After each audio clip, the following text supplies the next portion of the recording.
Anne Frank की diary. 1929 में Anne Frank का जन्म जर्मनी के फ्रैंकफर्ट शहर में हुआ। वो एक उजली और जिज्ञासु लड़की थी जिसे किताबें पढ़ना और कहानियां लिखना बहुत पसंद था। वो अपने दिन परिवार के साथ खाने की मेज पर हंसते हुए और स्कूल में दोस्तों के साथ भविष्य के सपने साझा करते हुए बिताती थी। उस समय एन ये नहीं जानती थी कि लिखना एक दिन उसका सबसे बड़ा सहारा बनने वाला है।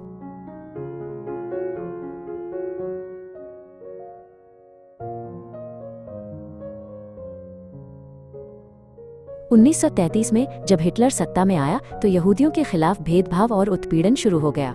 सिर्फ यहूदी होने के कारण एन के परिवार को पार्कों में जाने से मना कर दिया गया और स्कूल व काम की पाबंदियां हर दिन सख्त होती गईं। सड़कों पर यहूदियों को बाहर करने वाले संकेत दिखाई देने लगे और लोगों की नजरें धीरे धीरे ठंडी होती चली गईं।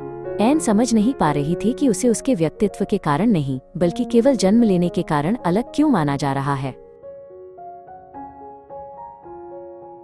जैसे जैसे जर्मनी अधिक खतरनाक होता गया, परिवार वहां से निकलकर नीदरलैंड्स के एम्स्टर्डम चला गया। लेकिन युद्ध और नफरत सीमाएं पार कर उनके पीछे आ गई और वहां भी अब सुरक्षित नहीं रहा। 1942 की गर्मियों में एन की बहन मार्गोट को श्रम शिविर में उपस्थित होने का आदेश मिला।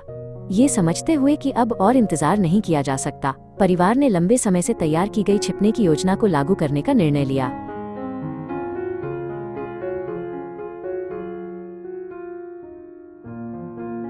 एक अलमारी की तरह छिपे दरवाजे के पीछे एक संकरी और अंधेरी जगह दिखाई दी। वहां लगभग कोई धूप नहीं आती थी और इतने लोगों के साथ रहना सांस लेना तक मुश्किल बना देता था।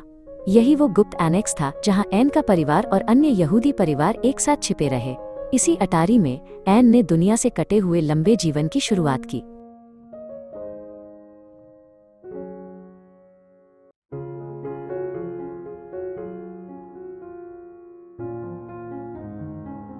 दिन के समय उन्हें नीचे काम करने वालों से बचने के लिए हर छोटी आवाज पर सतर्क रहना पड़ता था। हल्की सी हंसी या कुर्सी खिसकने की आवाज भी सबकी जान खतरे में डाल सकती थी। खिड़की की दरार से एन सड़क देखती थी जहां सामान्य जीवन ऐसे चल रहा था जैसे कुछ हुआ ही न हो। उसके लिए वो दृश्य अब एक दूर की दुनिया बन चुका था जहां वो पहुंच नहीं सकती थी।